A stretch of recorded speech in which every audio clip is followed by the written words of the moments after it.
প্রশ্ন আপনাকে যোগ করে দিয়ে ডক্টর সেলিমও বলবেন, এই যে এখনকার পরিস্থিতিটি নিয়ে আমরা একটু অ্যাড্রেস করা দরকার। এই যে সংঘাত সহিংসতা যেটি হচ্ছে, বা এই যে জামাত শিবিরের রাজনৈতিক তৎপরতা, তার সঙ্গে বিএনপির রাজনৈতিক বিভাজনের থেকে এক জায়গায় মোটামুটি ভাবে দাঁড়িয়ে পড়া, ইসলামকে ব্যবহার করা, আমি পলিটিক্যাল ইসলাম বলি, ট্র্যাডিশনাল ইসলাম, তার যে সম্পর্ক এবং সরকারের যে অবস্থান, এবং আতাতের প্রশ্ন আপনি বলেছেন যে কারণে গণজাগরণ মঞ্চের যাত্রা শুরু, সব মিলিয়ে এই পরিস্থিতিটা কিভাবে মোকাবেলা করা যাবে সেটিও যদি আপনারা বলেন। জামাতকে ব্যান করবার কথা বলা হচ্ছে, গণজাগরণ মঞ্চের দাবি আছে 26শে মার্চের আগে ব্যান করতে হবে।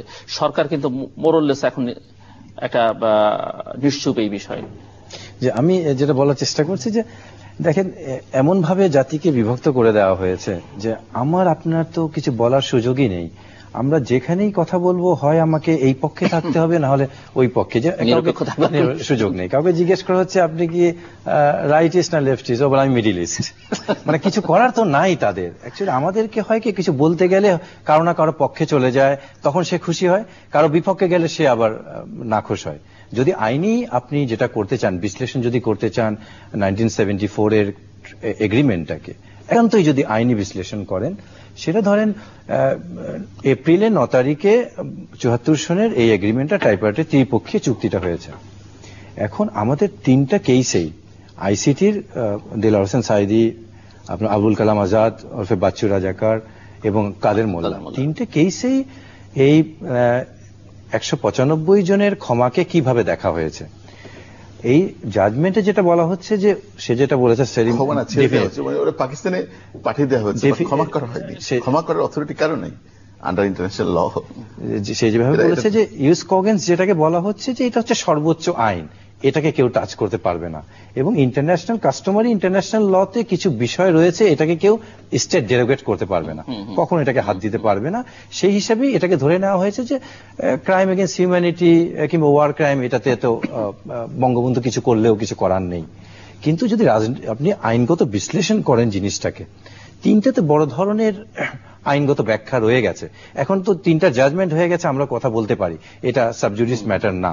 আবার যখন অ্যাপিলেট ডিভিশনে যাবে, ডেফিনেটলি কোয়েশ্চেনগুলো কিন্তু আসবে, লিগ্যাল টার্মগুলো আসবে। বিশেষ করে যে দেখেন, যে প্রশ্নটা আপনিই করলেন যে এটা পেছনের দিকে যাবে কি না, যে 71 এর ঘটনা 73 আইন দিয়ে আপনি বিচার করছেন। এখন আমাদের কনস্টিটিউশনে 47 এবং 47 কে আপনি ব্যবহার করছেন, করে বলছেন না পেছনের দিকে রেট্রোস্পেক্টিভ যাওয়া যায়, করে তাদেরকে বিচার করছেন। তো এটা যদি করে আপনি সর্বোচ্চ বিচার করতে পারেন, তাহলে বিডিআর এর হত্যা হয়েছে 25শে ফেব্রুয়ারি, সেই সময় কোনো আইন নাই, এই জন্য 600 টাকা জরিমানা আর 3 বছরের জেল দিয়ে সবাইকে মাফ করে দিলেন বিদ্রোহের মামলাগুলা। সেখানে আপনি গণহত্যা করে 47 কে অ্যামেন্ডমেন্ট করে 47 কে ব্যবহার করে আইসিটির মতো কেন করতে পারলেন না গণহত্যা, কাদের মোল্লা সাইদির মতো? এবং সেটি তো আসলে গণহত্যার সংজ্ঞার মধ্যেই পড়ে। ডেফিনেটলি আপনার 48 সনের গণহত্যার 2B-তে তো একান্তই বলা হচ্ছে, যদি হত্যাও না করেন আপনি, যদি একটা বিশেষ গোষ্ঠীকে যদি মানসিক কিংবা শারীরিকভাবে আঘাত করেন, সেটাও জেনোসাইড, গণহত্যা হবে। আমি সেই দিকে যাচ্ছি না, আমি প্রথম এটা যাচ্ছি। দ্বিতীয়টা যেটা আপনি খুব ভালোভাবে ধরেছেন, যে বলেছে যে আসলে যারা মূল অপরাধী 195 জন কিংবা হোয়াট এভার পাকিস্তানি সোলজাররা, যে তাদেরকে ছেড়ে দিয়ে আপনি অবজারভারি ফোর্স হিসেবে যারা সহযোগী তাদের বিচার করতে পারেন কিনা। খুব সাধারণ আইনের বিশ্লেষণ হচ্ছে, ধরেন আমি এখানে আমরা একটা ক্রাইম করলাম, একটা হত্যা করলাম, করে এখন এই লাশটাকে আমি কি করব, আমি গাড়িতে করে নিয়ে আমার ড্রাইভার সহ এবং আপনার লোকজন সহ এটা বুড়িগঙ্গায় ফেলে দিলাম। এখন বিচার হচ্ছে, তাদের ফাঁসি হয়ে গেল, আমাদের কিছুই হলো না। মূল অপরাধ যারা খুন করেছে, যারা হত্যা করেছে, তাদের এখানে শাস্তির আওতায় আপনি আনছেন না, কিন্তু যারা সহযোগিতা করেছে তাদেরকে আপনি আনছেন। একটা প্রশ্ন এখানে রয়ে গেল। দ্বিতীয়ত যেটা আমি সাইদির কেসটা স্পেশালি বলতে চাচ্ছি এই কারণে, যে এটা একেবারে আইনগত। আমি কিন্তু যুদ্ধাপরাধী বিচারের একদমই পক্ষে, প্রশ্নই ওঠে না। আমি কট্টর জামাত বিরোধী। আমি আবারও বলে নিচ্ছি যে এখানে কোনো সুযোগ নেই আমাকে রাজাকার কিংবা নাস্তিক বলার, কারণ যে আমি ওদিকে গেলে বলবে রাজাকার, এদিকে বলে নাস্তিক। যে আমরা যারা সাদা কালোর বাইরে গ্রে থাকতে পারি, ধূসর থাকতে পারি, এটার কোনো অস্তিত্ব এই সমাজে নেই। সাইদির মামলাটা 20টা অভিযোগ তাকে করা হয়েছে, চার্জ, তার মধ্যে 12টায় কিন্তু তাকে খালাস করা হয়েছে, অভিযোগ প্রমাণিত হয়নি। 8টার মধ্যে মাত্র 2টাতে তাকে মৃত্যুদণ্ড দেওয়া হয়েছে। এই 2টা কেস কি?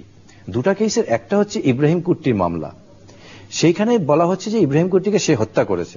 কিন্তু দেখেন, ইব্রাহিম কুট্টির মামলা, এটা সার্টিফিকেট কপি আমি দেখেছি, 17/7/1972 সনে তার ওয়াইফ একটা এফআইআর করেছিল ইব্রাহিম কুট্টির মামলায়, যে আমার স্বামীকে এরা মেরেছে। সেখানে কিন্তু সাঈদীর কোনো নামই নেই। একটা মামলা সেখানে হয়েছে এবং সেখানে তার নাম নেই। আবার সেই মামলায় আপনি এত বছর পর এটা ডাবল জিপার্ডি হচ্ছে, এক অপরাধে একটা বিচার তো হয়েছে, একটা আইনগত, এটা অ্যাপিলেট ডিভিশনে ডেফিনেটলি আসবে।